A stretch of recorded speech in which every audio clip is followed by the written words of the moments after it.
Much better.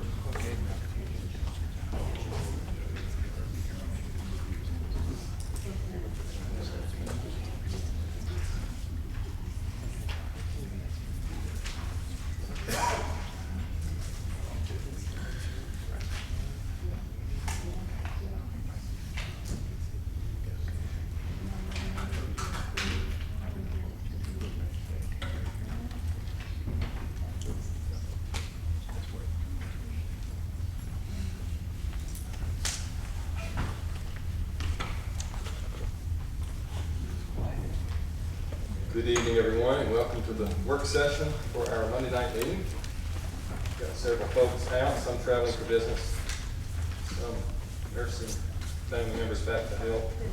Mr. Murphy is in North Carolina cheering on his son at a track meet up there. He's bringing home some Olympic-style hardware. He's had a very good day in the 1,500 meters, so congratulate Asher Robert and the Murphy family when you see him on Monday night. It's a big day for them in North Carolina.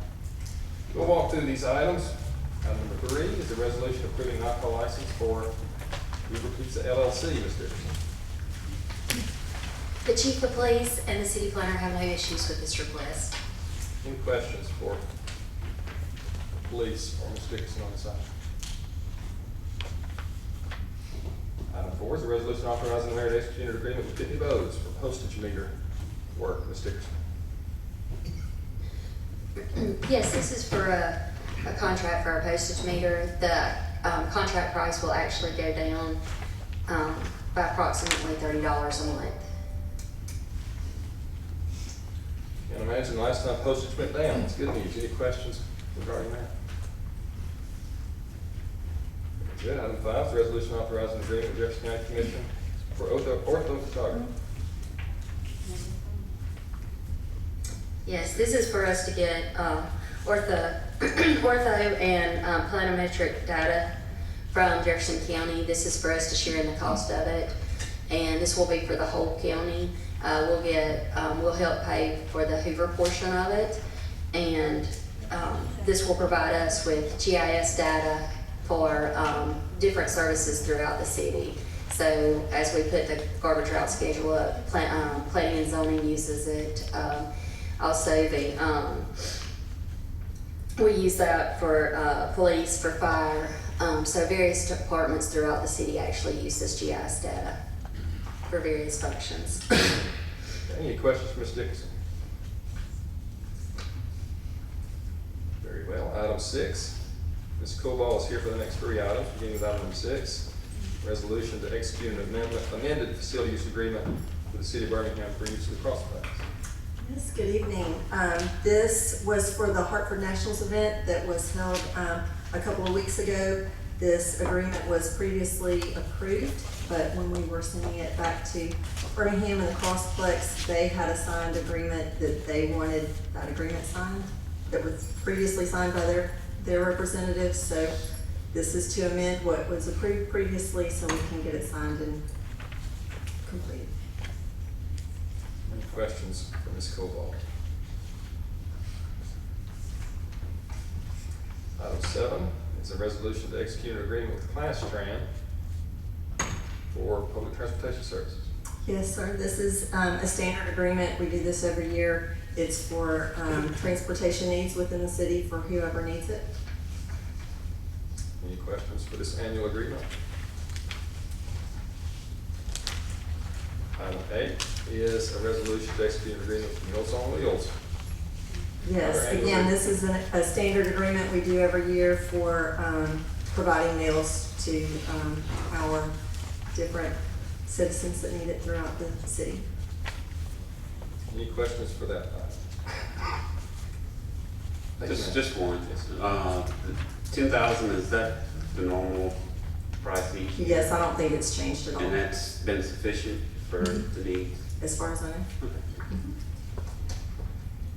Thank you. Mr. Harris and Ms. Fuquay are here. Mr. Harris is making his way down for item number 9, a resolution authorizing the mayor to execute a court referral contract. Do we have to say that on that? Yes, sir. This is the annual contract with the State of Alabama Administrative Office of Courts to provide court referral officer services, which are education, counseling, treatment, and rehabilitation services for clients in the court system. This year's contract increased to $66,936. Ms. Harris, where was that prior? It was $60,048. It's an increase of 10%. Any questions for Ms. Harris?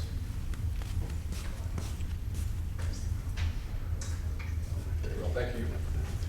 Mr. Pruitt is here for item number 10, which is an agreement with Leavell Design Consultants.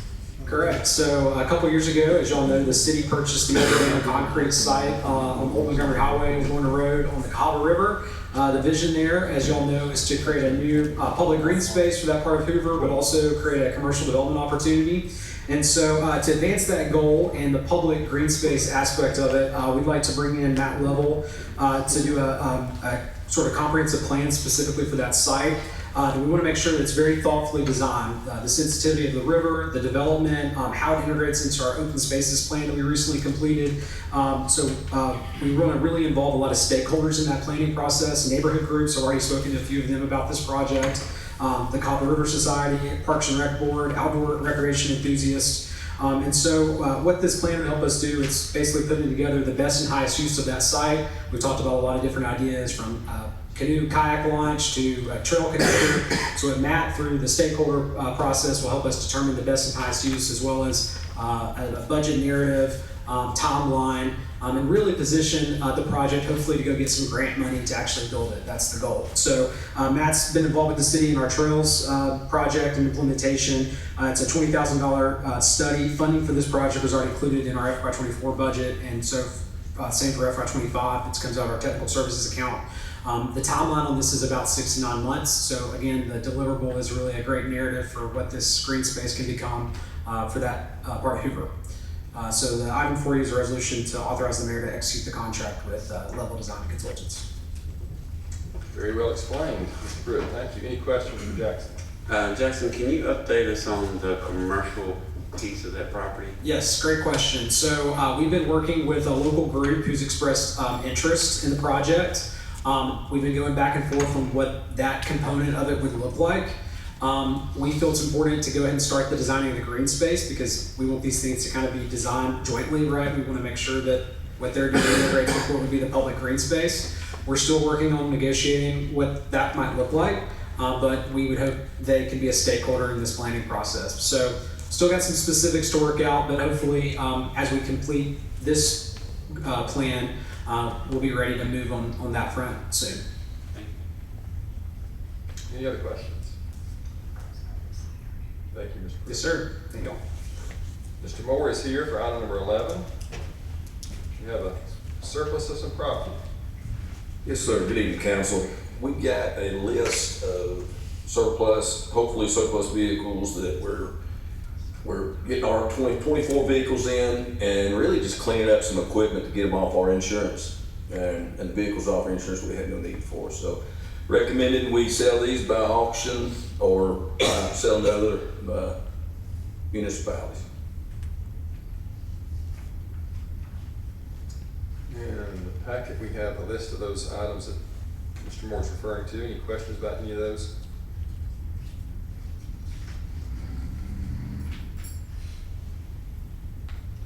Thank you, sir. Thank you.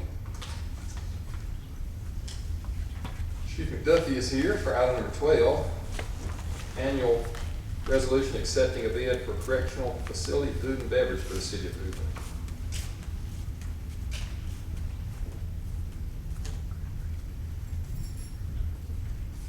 Good evening. The bid was opened yesterday. My understanding is only one vendor put in, which is Gordon Food Services. That's the vendor that we've used for a number of years, have had no problems with their service. Their bid reflected some very moderate increases in a few items, some decreases in a few items. If we ordered the next year the same amount of food that we ordered the previous year, it would represent just over a 1% increase. Usually we spend about $240,000 a year on inmate food. It would be $2,505 more for this year, which is less than the rate of inflation for the year. Yeah, absolutely. Any questions for Chief McDuffie on that item? Thank you, sir. Yes, sir. And Ms. Cornett is with us for item 13, a resolution amending the budget. Yes, so this budget amendment is to do the annual true-up of the budgeted expenses for the prior year. Several of these items on the list, I'm gonna put my glasses on to see those, are the kinds of things that are variable costs that also fluctuate with revenues. So for instance, the one on cost of goods sold for SFM, that fluctuates with revenue. So the more revenue, the more cost of goods sold that SFM is going to have for operating the Met complex area.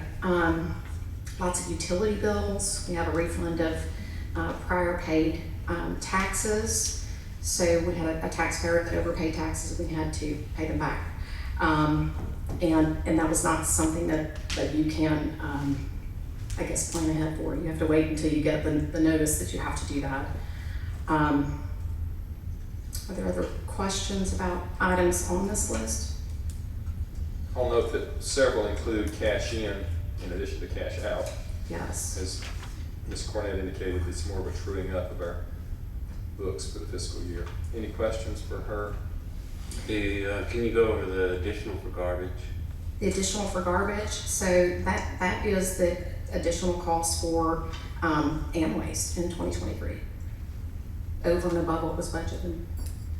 Can you, I guess, maybe Mr. Grimes can explain why that would be the need for that if it's a contract? Was it the CPI index? I think it was the CPI index that didn't get. That should be built into the original budget though, shouldn't it? The CPI index? Yes, okay. Yes. That probably should have been, yes. Sorry that I couldn't fully respond to that. I wasn't here, neither one of us were here when that budget was made. Understood. But we can get additional details for you if you'd like that. Any other questions for Ms. Cornett? Good, thank you, ma'am. Thank you. Item 14 is a resolution to provide for live streaming and archiving. Ms. Dickerson.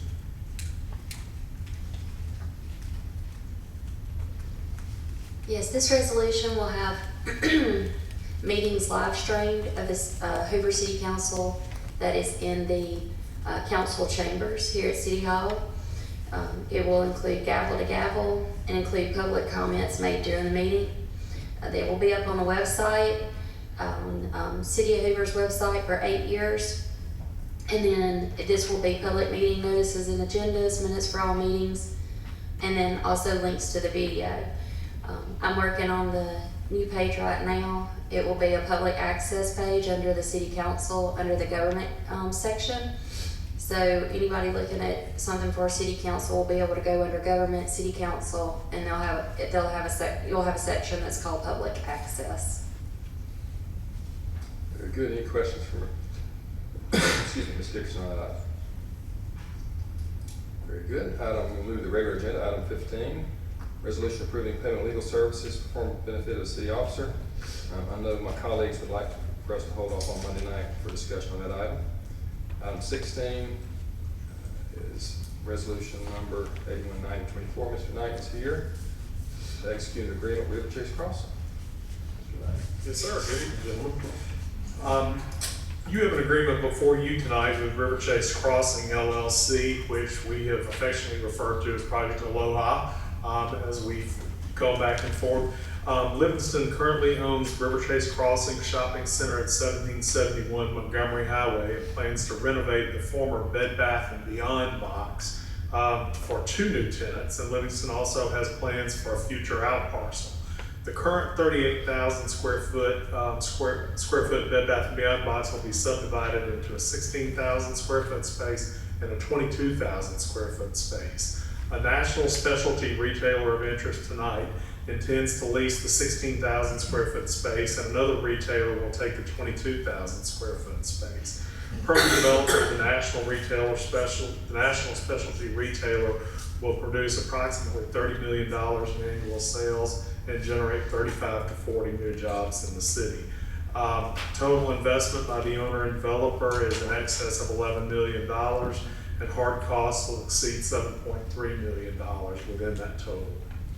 Our sales tax estimate, just for the specialty retailer, would show about $900,000 annually. And if you apply a 5% annual growth factor to that, per the developer's estimates, you would have over 10 years generated in excess of $11.3 million for the city with the project. So what's proposed is an incentive that would share 50% of net new sales tax revenue for 10 years for the specialty retailer with a cap of $1.7 million. The incentive cap will cover about 23% of their hard project costs. And additionally, the center would have a positive impact on property taxes. Our estimates show that the city's portions of property taxes would increase by about $44,600 a year, with $35,000 of that going to Hoover City schools. These new retailers will add revitalization to the Laurel Road and Highway 31 intersection and corridor while filling an empty box and generating new sales tax revenue for the city. For that reason, the Economic Development Office recommends and asks that council approve this on Monday night. Very good. This is a high priority corridor. I know you and your staff and the mayor's office have worked hard to revamp, and this is a huge step toward that. Any questions or comments for Mr. Knighton? Just a comment. Mr. Knighton and Mr. Pruitt, y'all done a fine job trying to find niche things to replace empty storefronts, so kudos to y'all. I know it's not easy to do that in this kind of environment, but thanks to you and your team to being very creative. I really appreciate it. I know you'll see those too. Thank you very much. We appreciate your support. Item 17 is Mr. Martin. Resolution declaring weed and vegetation. Well, we go from such good news to this. So yes, as of right now, we have a problem property at 2660 Foothills Drive. It is presently overgrown. We will check before the meeting Monday night to ensure that it is still the case to remain on the agenda. Any questions regarding the foothills? Thank you, Mr. Martin. Stick around, you've got some more here later. Item 18 is Ms. Cornett again, an ordinance for approval of the final 10% of the budget. I know this one's somewhat self-explanatory. I can explain this one, but you're welcome to.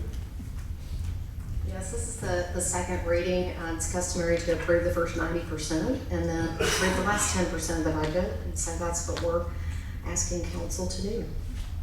Very good. Any questions on the second reading of item 18? Thank you, ma'am. Item 19, Mr. Martin's back for 2152 Larchmont, an abatement. Yes, Mr. President, as of this moment, we still have a nuisance needing abatement. As with others, we will check its status for the meeting Monday night and see if it's cut or if we need to continue on. Sir, any questions, Mr. Martin?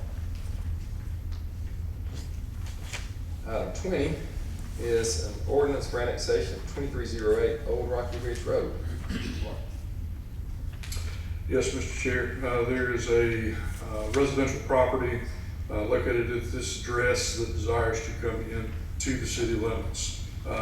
It is just on the left on Old Rocky Ridge Road if you were traveling towards Sports Park East after you cross over the interstate.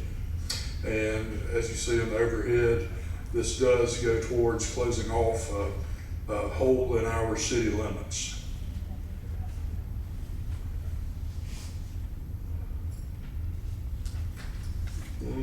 What's that parcel in front of that, Mr. Martin? It is a vacant property under separate ownership from the tract in question. We did inquire about that. Tax records from a year ago indicate that they at one time were owned by the same party, but were subdivided while still in unincorporated Jefferson County. And now you have the residence on the rear property that has been acquired by somebody else. Okay, very good. Thanks for checking in on that. Any other questions, Mr. Martin? All right, then we'll have several first readings, beginning with item 21 for the abatement of weeds at 2125 Powder Lane.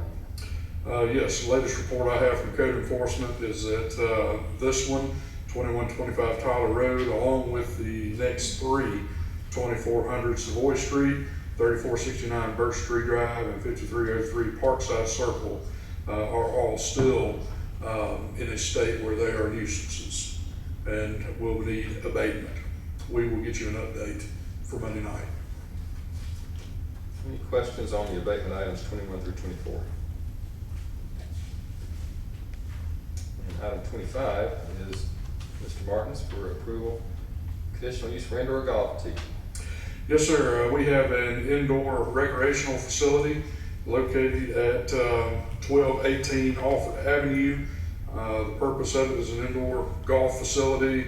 They're requesting also that they be allowed to provide on-premise beer and wine sales.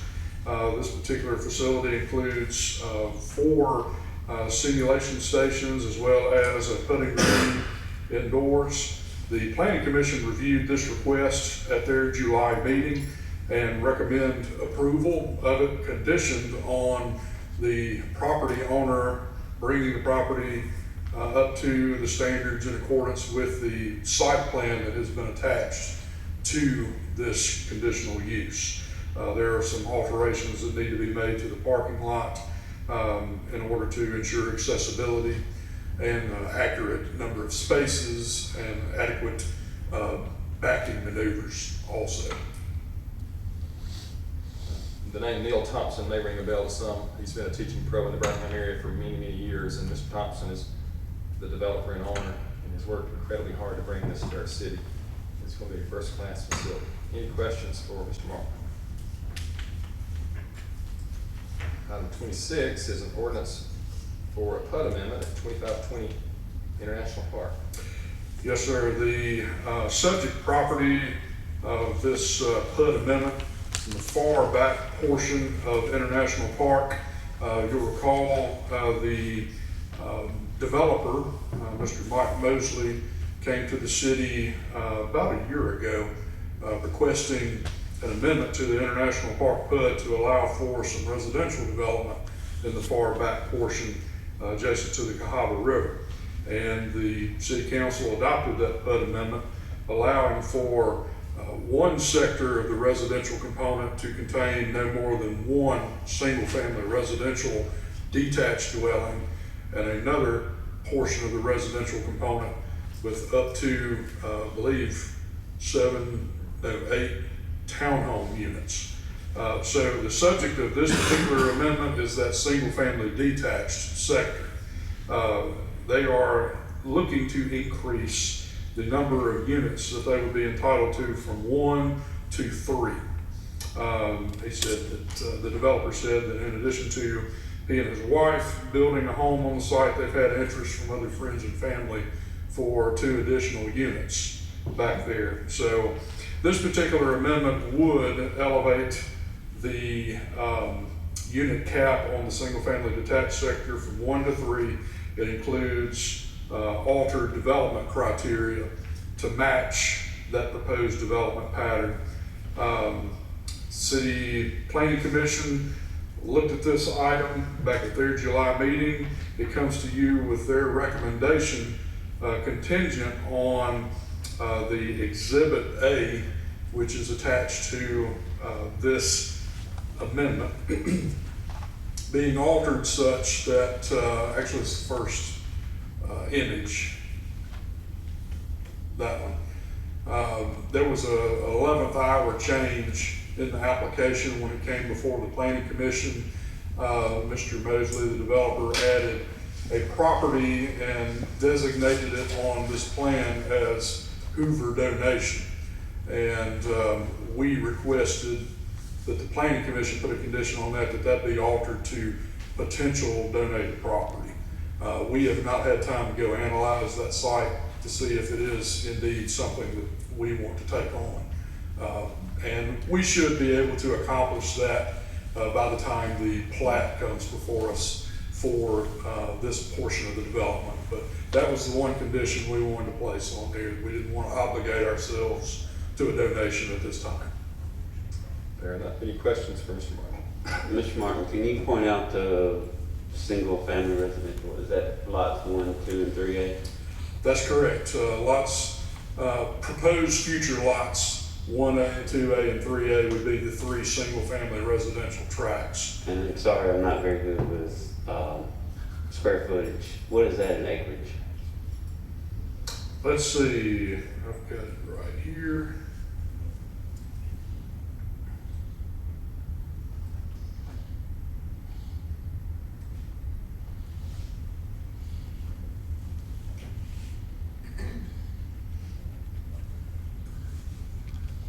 I'm coming up with approximately 4 acres for the single-family residential. The potential donated property would be in addition to that. I'm sorry, can you specify the acreage of lot 1A, lot 2A, and lot 3A? If you can do that on Monday night if needed. Sure. Let's see, well, if 1 acre is, 43,560 square feet, 43,560, so a little under an acre for 1A, about half an acre for 2A, Okay. and several acres for, well, Okay. almost 2 acres. Good enough, thank you. Any other questions? I'm bad for math not being my strong suit. All right, thank you. Thank you, Mr. Martin. That brings us to the end of the agenda. We will be back Monday to vote on these items. Thank you for being here.